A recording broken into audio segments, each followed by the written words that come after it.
বনে যেতে যেতে রাধারানীকে বললেন, বৌদি এই যে এত সুন্দর বন, এটা কার বনে তৈরি?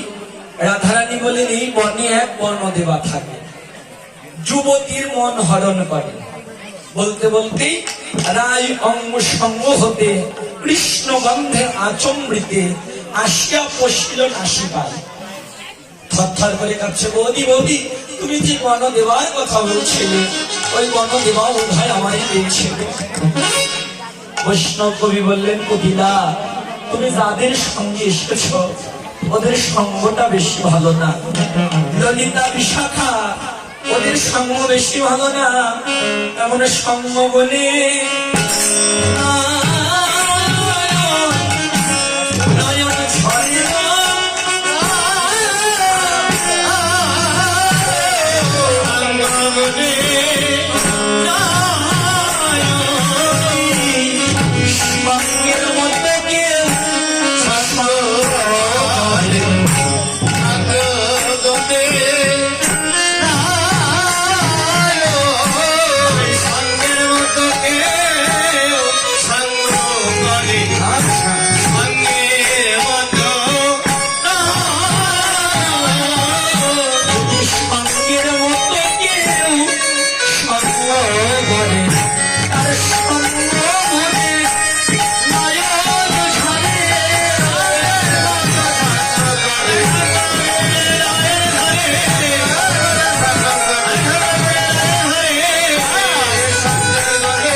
কুটিলা ছটফট করে কাঁপতে কাঁপতে কাল কুটিলা পালিয়ে গেল।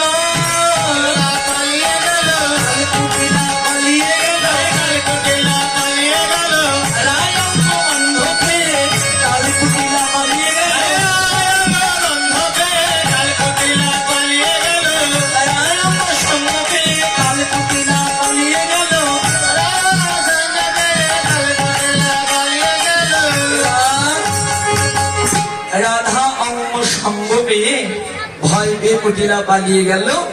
এবার গোবিন্দ দর্শনের পথে রাধারানীর আর কোনো বাধা রইল না। কাননে গিয়ে রাধা গোবিন্দ দুজনেই উপনীত হয়ে দুজনের বদন দুজন দেখছে। দেখতে দেখতে রাধা গোবিন্দের মিলন হলো। মিলন অন্তে সখিনগণ একটি ছলনা নির্মাণ করে রাধা কুণ্ডের তীরে রাধা গোবিন্দকে ছলনার উপরে বসিয়ে দিলেন। কানন দেবতী বৃন্দ সখী সখী, কানন দেবতী বৃন্দ সখী সখী, গায়ের সরসী কুলে সরসী কুলে চিত্ত ছলনা করিল রচনা, চিত্ত ছলনা করিল রচনা, ঘরের বুলবুলে ঘরের বুলবুলে গোবিন্দ বেলালে বলে, রাধা গোবিন্দ দোলালে বলে, কুণ্ড ফুলে বকুল গানে রাধা গোবিন্দ দোলালে বলে, রাধা গোবিন্দ দোলালে বলে, ঝুলনায় পড়ে নগর নগরে, ঝুলনায় পড়ে নগর নগরে, হাসিয়া বসিল রঙে, হাসিয়া বসিল রঙে, সজরি গণ ঝুলায় দিবুন, সজরি গণ ঝুলায় দিবুন, রদরদ ভরয় অঙ্গে, রদরদ ভরয় অঙ্গে, রাধা ঝমকে রাধিকা চমকে, রাধা ঝমকে রাধিকা চমকে, রাধিকা নগর দ্বারে, রাধিকা নগর দ্বারে, হাসিয়া হাসিয়া বহু পছাড়িয়া, হাসিয়া হাসিয়া বহু পছাড়িয়া, ধীরে করল কোলে, ধীরে করল কোলে, জোরে জোরে দুলছে আর রাধারানী চমকে চমকে উঠছে। গোবিন্দ বাহু বসার ঘুরে রাধারানীকে বুকের মাঝে জড়িয়ে ধরে বলে, বিনোদিনী রাইধনী তুমি ভয় পেও না, রাইধনী তুমি ভয় পেও না, রাইধনী তুমি ভয় পেও না,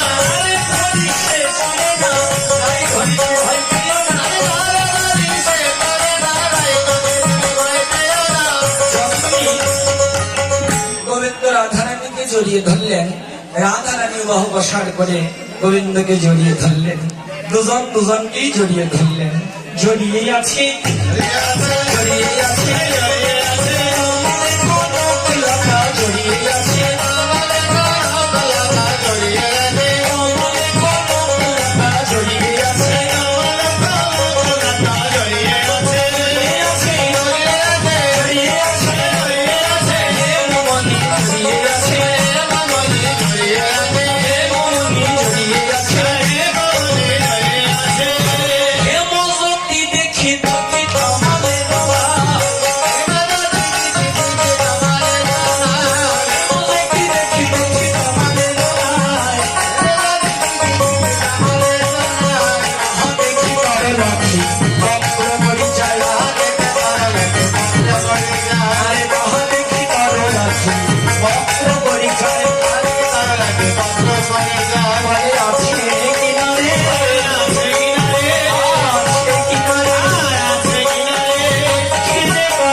সখিনী গেলেন কাননে পুষ্প চয়ন করতে, ফুল তুলে রায়ের আঁচলে দিচ্ছে। শ্যামনাগর ফুল তুলে এনে রায়ের আঁচলে দিচ্ছে। শ্যামনাগর ফুল দেবার সময় বাসি সহ রাধারানীর আঁচলে দিয়ে দিলেন। সূর্য পূজার ভিতরে তো অনেকগুলো লীলা, স্নান, জল গেলি, ঝুলন, এটা হলো বংশী চুরি লীলা। সূর্য পূজার মাঝে বংশী চুরি হচ্ছে। তো এবার গোবিন্দ বাঁশিটি রায় আঁচলে পড়ে গেলেন, বাঁশিটি ললিতার কাছে পাচার করে দিলেন। আর গোবিন্দের বদনটা কেমন হয়েছে? ঠিক যেন বংশীহারা বংশীবদনে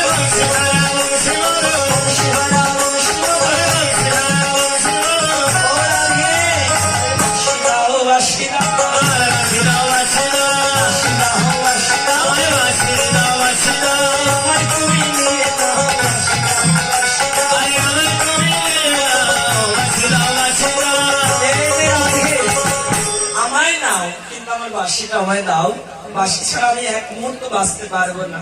আমায় তুমি নিয়ে নাও,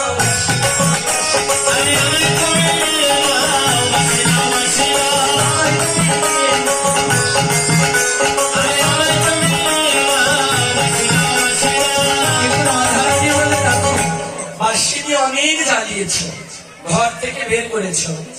আরে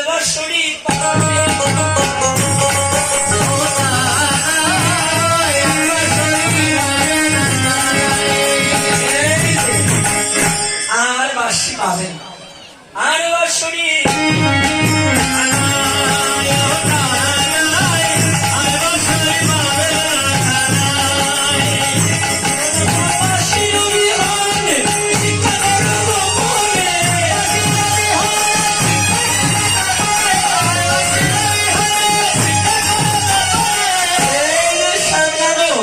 বাঁশি তো পাবেই না, বনে গিয়ে পাতা দিয়ে বাজাও সানা।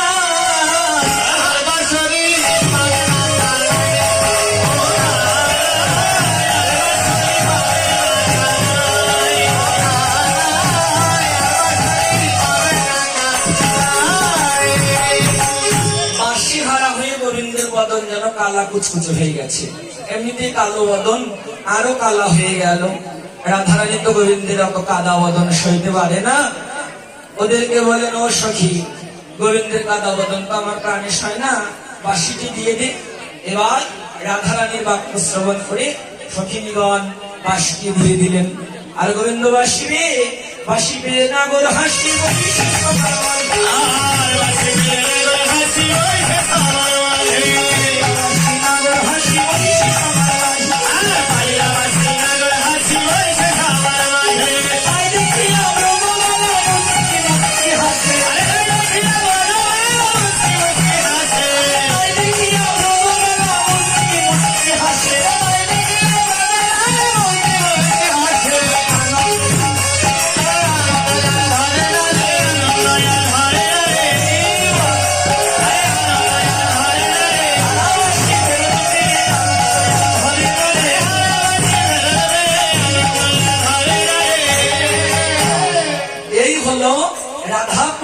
তীরে রাধা গোবিন্দ দুজনের মিলন হলো। মিলনান্তে রাধা কুণ্ডকে রাধা কুণ্ডের তীরে রাধা গোবিন্দকে স্নান আদি করাইয়ে নূতন বসন মোশন করিয়ে সুন্দর করে সোনার পালঙ্কে বসিয়ে রাধা গোবিন্দের সেবা দিতে লাগলেন, আরতি করতে লাগলেন। এমন সময় গাছে সুখ ছাড়ি বললেন, এই যে বিনোদিনী, খুব তো গোবিন্দের সেবায় মেতে আছো, জটিলা যে বনে এসেছে তা কি তুমি জানো? জটিলা মন কথা শুনে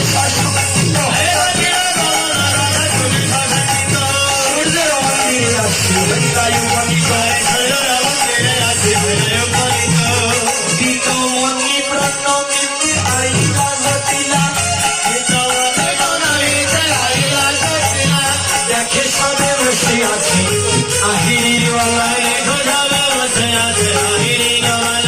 ভক্তমন্ডলী, জটিলা বনে এসে গেছে। আর রাধা গোবিন্দের মিলন হবে না, এখন সূর্য পূজা হবে। যত জটিলা এসে গেছে, অনেক আপনারা রাধা গোবিন্দের লীলা দর্শন করেছেন, এবার আসল পূজা দেখবেন। সে সঙ্গে পূজা করালে আবার জানি দক্ষিণার তো ব্যবস্থা করতে হয়। হ্যাঁ, আর আপনারা জানেন পূজা শেষে দক্ষিণা নেবার মতো অবস্থা থাকে না, ভিড় লেগে যায়।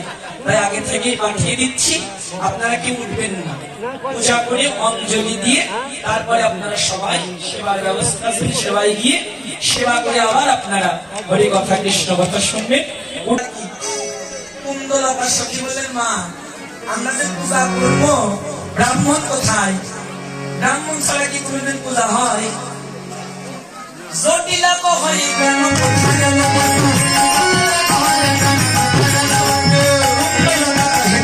কথাই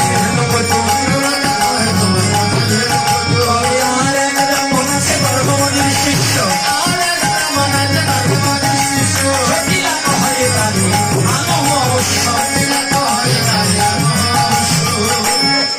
জটিলা বলেন, আরে আমাদের কুল ব্রাহ্মণ বটু কোথায়? ওরা বলেন, বটু আর তোমার পূজা করবে না। কেন? তুমি নাকি পূজার আয়োজন ভালো দাও না, দক্ষিণা ঠিক মতো দাও না, আরে কটু কটু কথা বলো, তাই তোমার কটু কথাই বটু রাগ করেছে আর তোমার পূজা করবে না। তবে মা তুমি চিন্তা করো না, আরো এক ব্রাহ্মণ আছে, গর্ভমণির শিষ্য, জটিলা কহে তারে আনহ অবশ্য। এই যে মায়েরা, গর্ভমণির শিষ্য কি জানেন? কৃষ্ণের শত নামে পড়েননি? কৃষ্ণ নাম রাখেন গর্গ, এই কৃষ্ণ নামটি গর্ভমণি দিয়েছেন, মানে শ্রীকৃষ্ণের গুরুদেবের নাম গর্ভমণি। কিন্তু জটিলা তো জানেন না যে কৃষ্ণের গুরুদেব গর্ভমণি। তাদের নিয়ে ওই ব্রাহ্মণকেই নিয়ে আমার বৌমার পূজা করে দেয়। শনিকুণ্ড বাপা গেল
জটিলার নিকটে এলেন, আর জটিলার সামনে যখন কুণ্ডলতা পরিচয় করিয়ে দিচ্ছেন, মা এই ব্রাহ্মণের কিন্তু অনেক গুণ আছে। বলে, এই ব্রাহ্মণের কি গুণ রে? বলে, গুণের কথা বলবো আগে নাকি দোষের কথা বলবো? বলে, এই ব্রাহ্মণের গুণের কথাই আগে বল দেখি। বলে, এই ব্রাহ্মণের গুণ হলো, এই ব্রাহ্মণ সদাচারী পালন করে, ব্রহ্মচর্য পালন করে। আরেকটা গুণ আছে, অল্প বয়সী ব্রাহ্মণ, আর এই ব্রাহ্মণ দিয়ে পূজা করালে তোমার বৌমার কল্যাণ হবে। বাহ, তাই নাকি? বলেন হ্যাঁ। এই ব্রাহ্মণের একটা গুণ আছে, কি জানো? এই ব্রাহ্মণ অবলার বদন দেখে,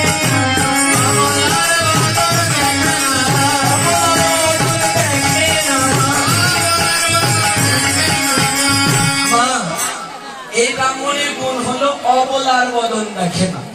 এখন সব মায়েরা রাগ করতে পারে, অবলা মানে কি? নারী, তাই না? আমরা কথাই বলি না,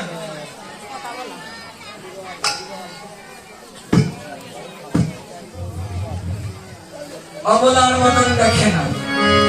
অবলা কি? অবলা মানে নারীদের বদন দেখে না, তাই না? কিন্তু এই অবলা না, কোন অবলা? অবলার বদন দেখে না। অবলা মানে নারীদের বদন গোবিন্দ দেখেন না। অবলা মানে নারী,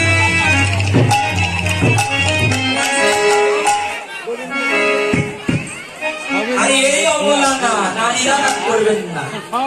কৃষ্ণ বলা বদন দেখে,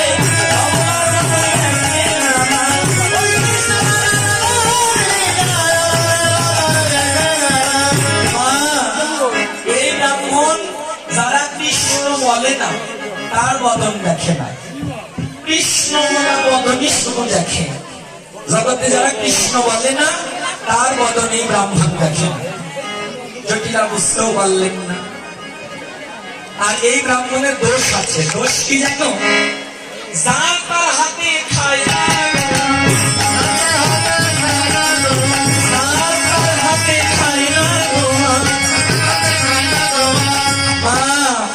এই ব্রাহ্মণ যার তার হাতে খায় না। বলে বলিস কি ভাই, ব্রাহ্মণের তো অহংকার আছে, যার তার হাতে খায় না। বলে যার তার হাতে না, যার তার হাতে খায়, যার তার হাতে খায়, যার তার হাতে খায় না।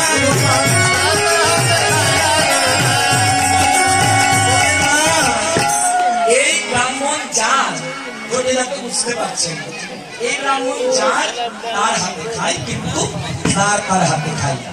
মানে গোবিন্দকে যারা ভালোবাসেন তার হাতে ঠিকই খায়। তাই তো সব পূজা করতে ব্রাহ্মণ লাগে, আর গোবিন্দ পূজা করতে নির্দিষ্ট কোনো ব্রাহ্মণের প্রয়োজন হয় না। এই পূজাটা হলো যার যার তার তার আত্মনির্ভর। আপনারা পূজা করবেন। এবার জটিলা ব্রাহ্মণের রূপ দেখে, গুণ শুনে জটিলার বড় পছন্দ হলো। আর রাধারানীকে আদেশ করে, নবরাধে এই ব্রাহ্মণ ভালো ব্রাহ্মণ, অবলার বদন দেখে না, যার তার হাতে খায় না, সুশীল শান্ত অল্প বয়স্ক ব্রাহ্মণ। এই ব্রাহ্মণকে তুমি পৌরোহিত্যে বরণ করো।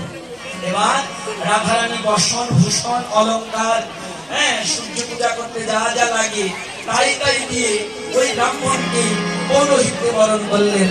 আর ব্রাহ্মণ পূজা করতে বসলেন। তবে সেই বিদ্যমান গোস্বামী বসিয়া কর,